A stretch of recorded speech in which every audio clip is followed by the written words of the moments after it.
朋友们，大家好，我现在在东非的国家肯尼亚首都内罗毕。昨天我从德国法兰克福起飞，于昨天晚上10点到达肯尼亚的内罗毕国际机场。入关，然后提取行李啊，还有在机场内换了钱之后呢，花了大概$9买了一张当地的手机卡，30天有效。然后呢，好像是8个G 的流量，$9，对吧？我觉得挺好的。然后呢，出了机场就打了一个网约车，是优步的啊，大概到住处应该是19公里左右，也是花了大概是7点多美元吧，7点多，对，人民币是50多块钱，我也觉得不是特别的贵，比中国稍微贵一点点。但是呢，我觉得中国的那个网约车已经够便宜了。那么在东非这个首都内罗毕，它能有那么便宜的这个网约车，我已经感到非常满意了。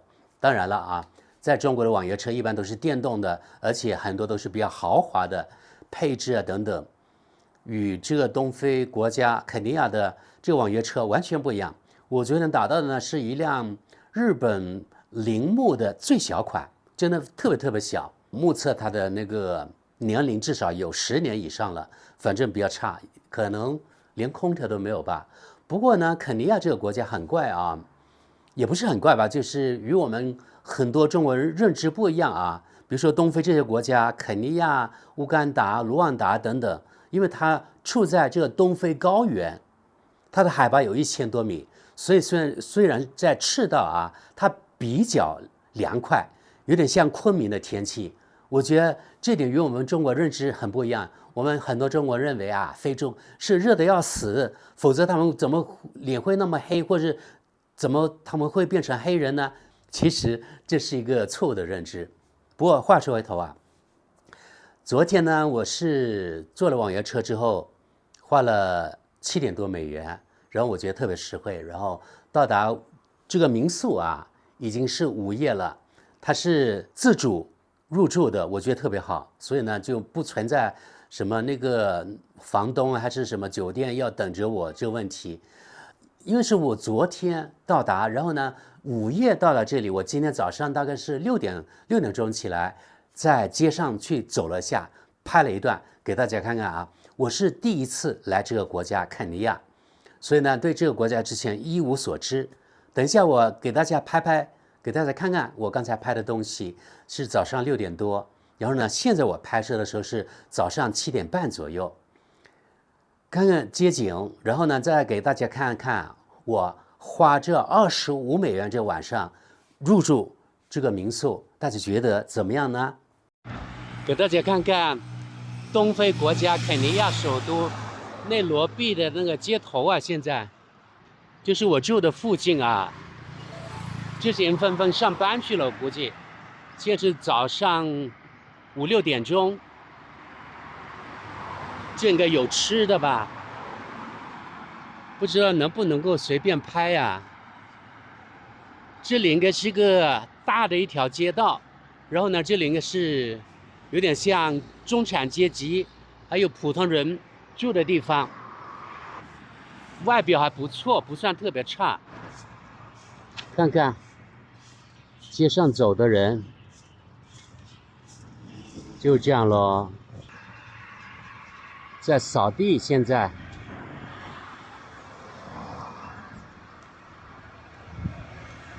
这路边不是特别好啊，然后呢这里有几层的楼，这种是属于中产阶级住的吧，我估计。这里呢有个小的摊点，应该是卖吃的东西，我估计。这路一般啊，然后呢不是特别干净，我觉得。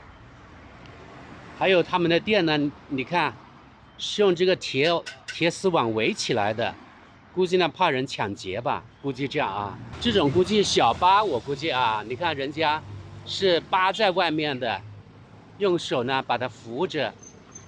因为这里是英国前殖民地，所以它的交通呢跟香港呀、英国呀、日本啊这些国家一样。看看看他们上下是这样的，不知道多少钱啊？一位啊，可能要2、3块人民币吧。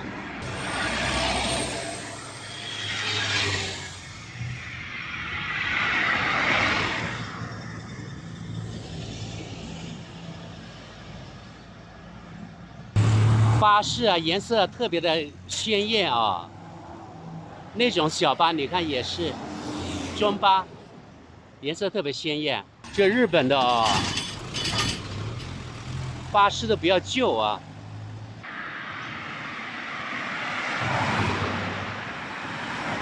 这是我住这楼前面的下水道，路边这个排水沟吧。然后呢，这是我住的这栋楼，据说啊，这是附近呢最高的一栋楼，大概有7、8层吧，给大家看看，有电梯的。再拍拍这里街景啊，你看他们的巴士是不是色彩特别的鲜艳啊？然后天际线呢有一些高楼，这里高楼更多，更高，不是更多。那又有一辆公交车来了，可能吧。从这里进去好奇怪啊，从这里进去的。这什么东西啊？是安全措施的吧？等一下进去，要自己把这铁门打开。然后这里呢再关上，这门挺重的。这里停了一些车，但是一般是日本的丰田比较多，好像。好了，咱们进去啊。先经过这里有台阶，然后有电梯，看看这里还有厕所呢，不错。电梯上去，这电梯很小，能够容纳最多3个人吧，最多容纳3个人。这个牌子的电梯没见过，马上就到。好，进入，等一下进入我住的地方。不过我们现在这个3楼看看，4楼看看外面啊。看外面的街景，这树呢没有见过，原来不知道什么树。我把它拉近了5.5倍，然后可以看清楚一点。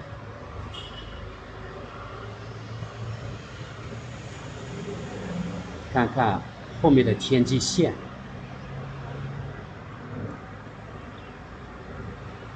内罗毕号称是东非的什么巴黎。因为它的地理位置很好，所以相对来说在东非发展的不错。但即使这样，我今天是第1天在肯尼亚，从刚才看的一点点就觉得这是一个典型的比较穷的国家。好，现在进去，这是我租的民宿。不过是在 Booking.com 上面订的啊，咱们看看这民宿，因为我已经入住了，所以没有昨天那么整洁了。它还会报警啊，这不错。我刚才没有把门关严实。好的，进来之后呢，右边这里有个小的厨房，这个角落，我觉得还不错啊。你看，有一个微波炉，然后这个冰箱是3星的。还挺大的这个冰箱，一个人用完全够，2个人用也够。然后呢，这里它有这个煤气，还有这个灶，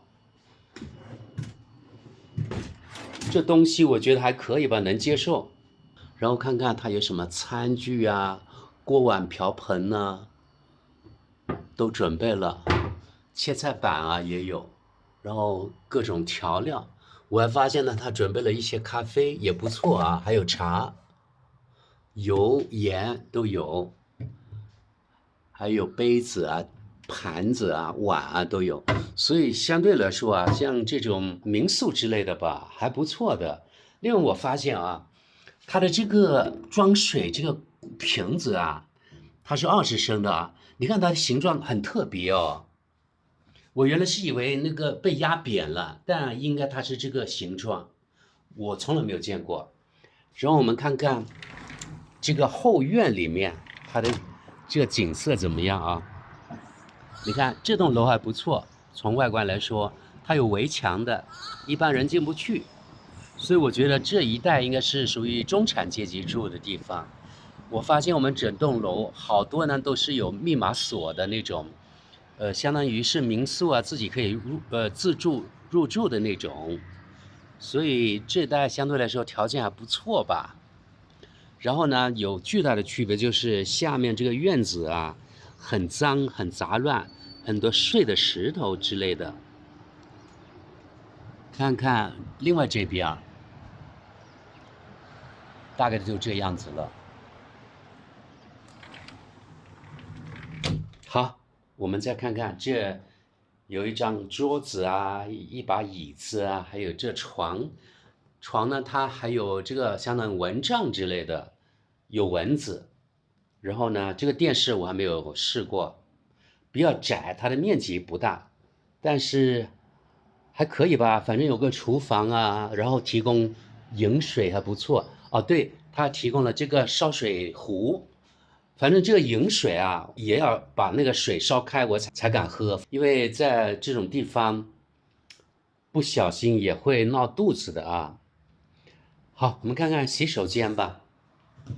洗手间的条件我觉得也能够接受，它有这个干湿分离的那个卫生间，还不错的。反正我本来这期望值不高，所以还大概能够接受。就这个洗手盆稍微小一点点，然后呢又是坐式的厕所，还真不错。然后它还提供这个淋浴的洗发水之类的。好，大家看看这种非常简陋的、最简单的这热水器，大家见过吗？它是属于直热式的啊。我们国家中国的那直热式的热水器现在都是数字式的了，而且很薄。像这个呢，我觉得肯定很便宜，如果是人民币，可能就是几十块钱。我在那个南美，比如说在巴西啊、古巴，我都见过这个东西。这种真的有点危险，我觉得，因为它的那个电线啊是接到这个地方的，白色那个地方是电线啊，所以我认为安全系数不高。然后它还提供这个毛巾，好，它还提供了2双这个鞋。说到这个鞋啊，这拖鞋，朋友们，不管是在中国国内还是在外国啊，我发现，在那个美洲还有那个欧洲是不会提供这个的，在亚洲一些国家，还有你看非洲这里也提供，但是呢，我绝对不敢用这个，为什么？在中国也不敢用哦，因为你们有没有想过啊？其实入住的客人当中，你不能排除哪些人有脚气，对不对？如果他们穿了，然后你又穿，他肯定不会消毒吧？所以像这个东西，我觉得要自带，不可能用酒店提供的这个，因为它不是一次性的，谁都可以穿的，所以非常的不卫生，大家一定要注意这个啊。好的，给大家做一个什么 room tour 就这样了。那最后也是最关键的，像这样一套啊，像那一套那个公寓吧，花多少钱呢？在非洲，大概是25美元一晚上，也就是人民币大概180块钱。在非洲，我觉得它应该是不算特别的贵，但是如果说居住质量180块钱人民币在这里肯定不如中国国内那个180块钱的，因为在中国国内180块钱，不管是酒店还是民宿，觉得好过几倍吧。因为中国任何的现在酒店还有民宿都非常的现代化，不像这里啊，不像这里。不过因为我原来期待值就不高，所以相对来说我比较满意，能够花25美元租到这样的东西。唯一的缺点啊，就是它的 WiFi 呢不是特别的快，有点慢啊。好了，给大家就说到这里吧。